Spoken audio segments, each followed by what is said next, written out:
दिया है। भारतीय जनता पार्टी की डबल इंजन की सरकार, प्रधानमंत्री मोदी जी के मार्गदर्शन में जो कहा वो करके दिखा दिया। अब तो कोई संदेह नहीं है ना, अयोध्या में राम मंदिर के निर्माण में कोई संदेह? और केवल मंदिर का निर्माण ही नहीं हो रहा है, अब तो अयोध्या दुनिया की सुंदरतम नगरी के रूप में स्थापित हो रहा है। पूरी अयोध्या को इसका लाभ होगा, पूरे अयोध्या जनपद को नाम होगा। हमने इसीलिए नामकरण भी अयोध्या कर दिया है। पहले लोग किस नाम से जानते थे? पहले लोग फैजाबाद के नाम से जानते थे। दुनिया हमें अयोध्या के नाम से जानती थी और हम अपना परिचय फैजाबाद के नाम से जानते देते थे। लेकिन हमने कहा नहीं नहीं, इस जनपद का नाम तो भगवान राम के साथ जुड़ना चाहिए और नामकरण भी हमने अयोध्या कर दिया। अयोध्या नामकरण हो गया ना। मुझे एक बात बताइए, 2017 के पहले प्रदेश में एक महोत्सव होता था और सफाई महोत्सव था। ठीक है, आप सही बोल रहे हैं, सफाई महोत्सव था। आयोजकों को स्वयं नहीं पता होता था कि यह आयोजन क्या है। उसमें न राग था, न रंग था, न भाव थी, न भाषा थी। और भाइयों बहनों, उन लोगों की स्वयं की समझ में नहीं आता था ये क्या हो रहा है। लेकिन आज जब महोत्सव की बात होती है तो अयोध्या के दीपोत्सव की बात जरूर होती है ना।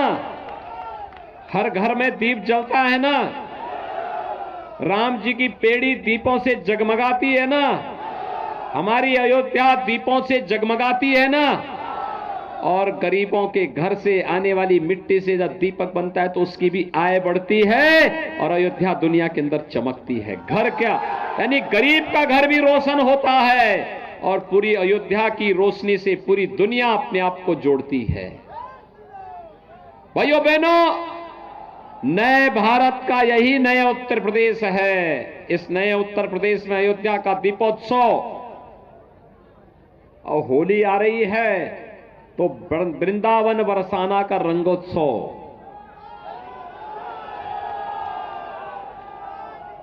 देवताओं की दीपावली कैसे होती है? काशी की देव दीपावली। और कुंभ कैसे होना चाहिए? प्रयागराज का भव्य और दिव्य कुंभ इसका उदाहरण बनता है। ये नया उत्तर प्रदेश है जिसमें अयोध्या को, काशी को, मथुरा को, प्रयागराज को और सभी तीर्थों को संवारने का काम, उन्हें भव्य और दिव्य करने का काम तो हो रहा है, लेकिन साथ साथ सबको सुरक्षा, सबको सम्मान के लक्ष्य को भी प्रदान किया जा रहा है। याद करिए 2017 के पहले क्या होता था? हर तीसरे दिन एक दंगा होता था कि नहीं होता था? हर तीसरे दिन एक दंगा होता था ना। 5 साल में आपने कोई दंगा सुना? आज उत्तर प्रदेश में दंगा नहीं होता है। और जो लोग धमकी देते थे कि अयोध्या में राम मंदिर का फैसला आएगा तो ये हो जाएगा, तो मैं तब भी बोलता था भाई मच्छर भी नहीं मरने वाला है, कुछ नहीं होगा, फैसला दो और अयोध्या में राम मंदिर के निर्माण कार्य को आगे बढ़ाओ। भव्य मंदिर का निर्माण कार्य हो रहा है। ये धमकीबाज, ये जो पेशेवर माफिया थे, धमकीबाज थे, पेशेवर गुंडे थे, 4.5 वर्षों तक बिलों के अंदर दुबके थे।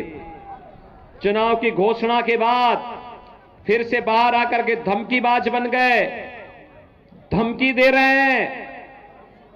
हमने कहा देखो थोड़े दिन और इनकी गर्मी रहने दो, 10 मार्च के बाद सब शांत हो जाएगा।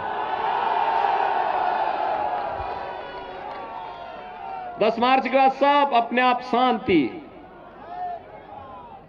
और भाइयों बहनों, मैं यही कहने के लिए आया हूं,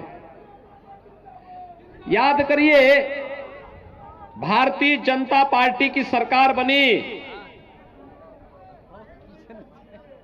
हमने अन्नदाता किसानों का कर्ज माफ किया।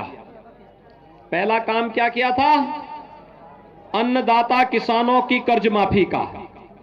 और अन्नदाता के किसानों की कर्ज माफी का काम किया था तो अयोध्या जिले में भी भाइयों बहनों 50,400 किसानों का कर्ज माफ हुआ था। 50,400 अयोध्या जनपद में।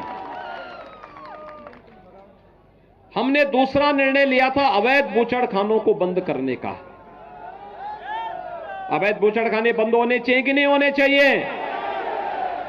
और हमारा निर्णय यह है, हम गौ माता को कटने नहीं देंगे, लेकिन अन्नदाता किसानों की फसलों को भी नुकसान नहीं होने देंगे। ये दोनों काम साथ साथ चलेंगे। अगर किसी कसाई को ये गलतफहमी होगी कि वह गौ कसी करके समाज में अव्यवस्था फैलाए, तो फिर उसको भी सोच लेना चाहिए कि सरकार पहले से निर्णय ले चुकी है कि अवैध बूचड़खाने नहीं चलेंगे। गौ माता को कटने नहीं देंगे, लेकिन अन्नदाता किसानों की फसलों को भी नष्ट नहीं होने देंगे। और इसीलिए सरकार ने तय किया है, हर बेसहारा गाय के लिए गौशाला बनाएंगे। हर गौशाला को ऊर्जा के साथ जोड़ेंगे, प्राकृतिक खेती के साथ जोड़ेंगे। और भाइयों बहनों, जो किसान बेसहारा गायों की देखभाल करेगा, हर गाय पर हर महीने 900 रुपए उसको उपलब्ध कराएंगे।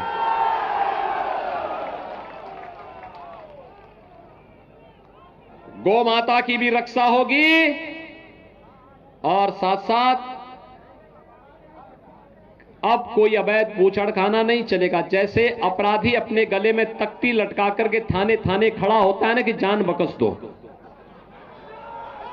ऐसे ही हर कसाई भी अब ठेला लगा करके कहीं सब्जी बेचता हुआ दिखाई देगा। पाप से उसको मुक्त किया जा रहा है। पाप की दुनिया से हट करके पुण्य की दुनिया में जाएगा। याद करिए, पहला निर्णय अन्नदाता किसानों के लिए लिया था। 50,400 किसानों का कर्ज माफ हुआ था अयोध्या में।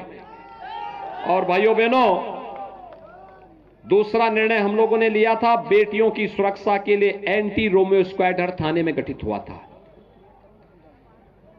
और तीसरा निर्णय लिया था अवैध बूचड़खानों को बंद करने का। याद करिए, समाजवादी पार्टी की जब सरकार आई थी, उसने पहला निर्णय क्या लिया था? आतंकवादियों को छोड़ने का। बीजेपी का हाथ अन्नदाता किसानों के साथ, बीजेपी का हाथ बेटियों की सुरक्षा के साथ।